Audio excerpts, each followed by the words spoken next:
Since our inception, the human race has been spreading across the planet, finding every possible nook and cranny of Earth to call home. From hiking over mountains and deserts to traversing the oceans, inch by inch the world has become more inhabited. The earliest evidence we have of modern humans is from over 300,000 years ago, and it was in just the late 13th century that we completed our quest to inhabit every major landmass. It was in the late 13th century that tribal people took to their boats to traverse the Pacific Ocean, eventually landing on islands untouched by humans prior to that moment. These people would go on to become known as the Maori, and the islands they call home would eventually become known as New Zealand.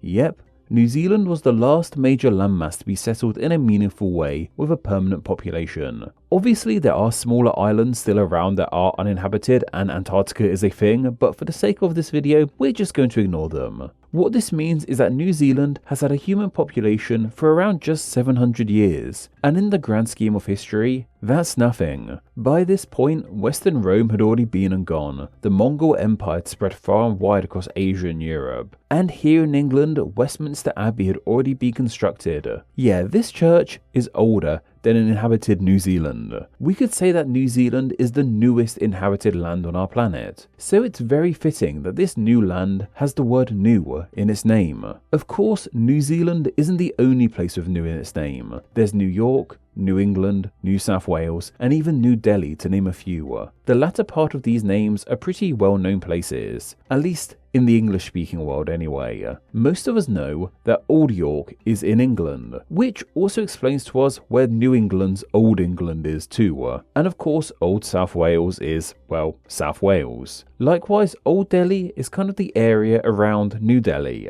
Logically, this must mean that New Zealand is named after somewhere just called Zealand, right? So, where exactly is it? It's not like there's a popular country or city in the English-speaking world called Zealand or anything. It doesn't make itself particularly present on the map. So, where's Old Zealand?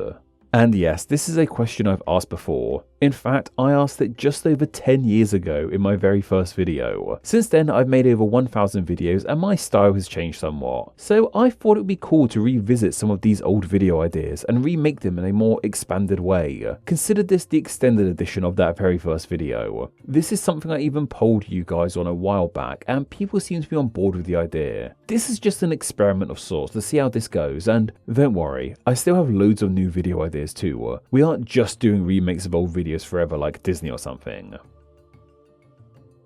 Anyway, when it comes to looking for the Old Zealand, there's actually a few places on our planet that bear this name. The biggest of them has to be the island of Zealand. This is the largest island of the nation of Denmark, and one of the country's most populated areas. The capital of the nation, Copenhagen, can be found on this island, but there's also a small community in Canada called Zealand, as well as Mount Zealand, located in the US state of New Hampshire. This mountain even has its own pass called Zealand Notch, and a river called Zealand River. Suffice to say, there's a lot of Zealands on our planet, but none of these are actually the Zealand in which New Zealand is named after. In fact, the Old Zealand that New Zealand is named after isn't technically even called Zealand. It is instead called Zealand. Note the two E's instead of the EA that we link with Zealand today. This Zealand is located in the southwest of the Netherlands and is one of the country's provinces. It is seemingly a quiet little nook of the nation and is the least populated province of the country too. Zealand's defining feature is seemingly its geography. The province consists of many smaller islands and peninsulas connected by a variety of bridges across rivers and estuaries. As beautiful as this part of the country is, it has also been plagued by the Netherlands' wider flooding problem. Parts of this province have been heavily damaged in the past, prior to proper infrastructure being put in place. Knowing that Zealand is fundamentally a large chunk of the Netherlands surrounded by the sea, it should come as no real surprise to find out that the name Zeeland simply means sealand in Dutch. What this all means is that Zealand is a rather sleepy little nook of a rather quaint little country. It's never been a chunk of the world to play a large role on the world stage, and the area doesn't really have particularly huge cultural or historical significance. So, how on earth did it end up being the namesake of the most recently inhabited large landmass on Earth? Well, seemingly we have one guy to thank for this. that being someone called Abel Tasman. Tasman was born in 1603, a few centuries after New Zealand was first settled by the Maori, in the village of Lutjehask. This is of course in the Netherlands, meaning Abel was a Dutchman himself, which should start to make things a tad more clear as to why this country is named after a region of that nation. Tasman grew up to be a very apt sailor and a trusted captain of the Dutch East India Company, so much so that in 1642 he was placed in charge of 110 men and 2 ships at the behest of the Dutch East India Trading Company to explore some of the last uncharted lands to the southeast of what we now call Indonesia and see if there was anything out there which could have been of use to them. It was in August of that year that his crew set sail from Jakarta to see what was going on in this part of the world European eyes hadn't laid eyes on. This expedition proved to be bountiful in European discoveries. Their first big sighting occurred on the 25th of November and was an island off the coast of Australia, which he dubbed Van Diemen's Land, in honour of the then Governor-General of the Dutch East Indies. Years down the line, this island's name would change to honour the man himself, becoming Tasmania. But from this part of the sea, Tasman and his crew travelled further south. It was on the 13th of December that same year that Tasman and his crew made their next big sighting. On this day, Tasman sighted a large land with uplifting highs, in his own words. What he saw was most likely the mountains we now call the Southern Alps. This was the moment in which New Zealand was first sighted by a European. It's easy to say that this was when New Zealand was discovered, but obviously that wasn't the case, as the Maori had been in the land for centuries prior to Tasman and his crew spotting these islands. Tasman eventually anchored in what is now called Golden Bay on the 18th of December, and his time here was quite tumultuous. 4 of his men were killed by the Maori, most likely due to the fact that these people had never seen outsiders like them before, so were threatened, and the Dutch responded by shooting the Maori back. So from the get-go, these 2 people weren't on the best of terms. Yet after this initial encounter, things seemed to get smoother, with Tasman and his crew staying in the land until January of the following year. When he wrote about the land, he described it as very fine, but ultimately it lacked the resources Tasman was sent out to find for his empire. And of course he gave the islands a name, dubbing them Statenland. Yeah, seemingly he wasn't actually the guy who named them New Zealand. He gave New Zealand this name as he was under the assumption he might have instead reached the southern tip of South America, which also features an island by this same name. Some sources however claim he was the one who called the area New Zealand. What we know for sure is that he named other parts of the country too, giving what is now the Golden Bay the much darker name of Murderers Bay, due to the aforementioned killing of both Dutch and Maori people which took place there when he first landed.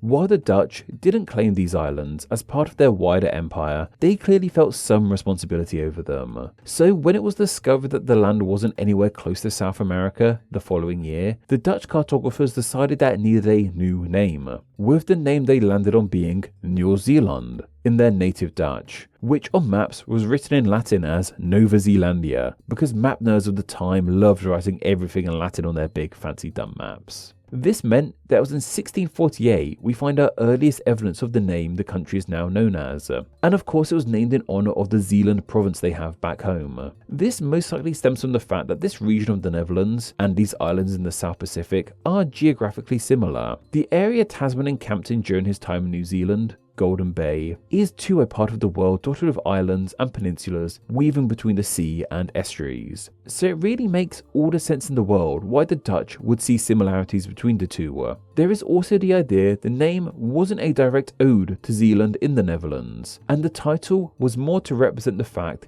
that this was some new land found in the sea, New Zealand. Whatever the case, the name was eventually anglicised from Dutch/Latin into New Zealand when history's biggest scumbag, the British Captain James Cook, arrived in the land in 1769 and claimed the islands for his home country. It was this event that ultimately led to the islands being called New Zealand to this day, as it was this name it went under while a British colony. So it was thanks to Abel Tasman and his Dutch roots which led to the newest inhabited landmass on our planet being named as the new version of a small Dutch province. As mentioned, that name came into being in just 1648, and the Maori had been living there for centuries prior to the arrival of European people. Of course, they had a name for the land they called home too. While now the country is most well known as New Zealand, the Maori have another name for it, one they have used for centuries and one they are trying to bring more to light once again. That name being Aotearoa, which, after 10 years of being told how much I butchered this name last time, I really hope I did better this time around. But you know what, I'm still not entirely sure. I did check how to pronounce it. I use Forvo, but even on Forvo there's different pronunciations, so just go tell me down below how well I did this time around.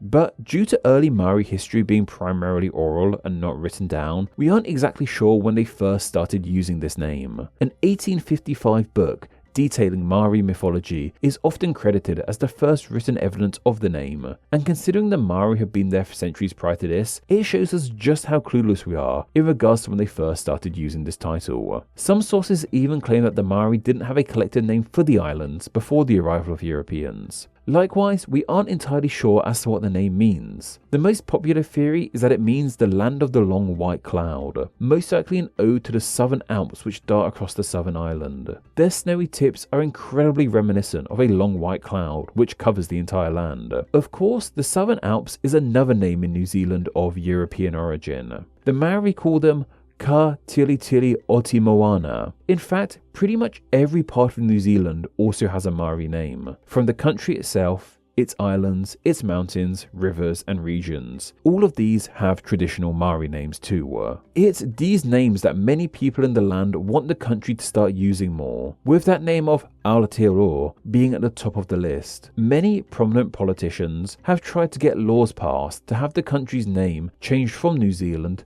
to Aotearoa, or at least have both names recognised. They want this name change to happen so the nation can celebrate its Indigenous roots, as opposed to be branded with a title given to them by outside powers. It's completely understandable as to why people would want the name to change, and it's something we've seen all over the world, with names of colonial roots being replaced with Indigenous names. Yet, despite petitions and demands, there doesn't seem to be a name change in sight, though the native name has gained recognition in some ways, like it becoming prominent in signage and in the promotion of the country. But even to this day, it has remained a hot topic in New Zealand. In just 2025, arguments erupted in New Zealand's parliament over the use of this name. For now, seemingly, Aotearoa seems to be a title the nation won't be adopting properly anytime soon, and will instead be sticking with that name given to them centuries ago, one that makes them a new version of a small coastal province of a country over 11,000 miles away from them. But who knows? Perhaps sometime in the future, this country won't be known as New Zealand at all, which I guess would make this video, and that one I made over 10 years ago now, completely irrelevant. Name Explain depends on viewers like yourself supporting the channel financially on Patreon, so a huge thank you to everyone who does. Donating just $1 a month helps the channel amazingly and gets you bonuses including ad-free videos, exclusive content, the power to request ideas to be made into actual Name Explain videos, and your name at the end of the video with all these awesome people. Visit patreon.com/Name Explain or click the link down below to find out how you too can support the channel. Thank you. Thanks for reaching the end of the video. Why not watch another and subscribe to keep up to date on all things Name Explain. You can find myself on Instagram where I'm Name Explain YT, and join the Facebook group Friends of Name Explain to talk with myself and other name nerds. All that will be linked down below. Anyway, I hope you enjoyed this video, and once again, thank you all so much.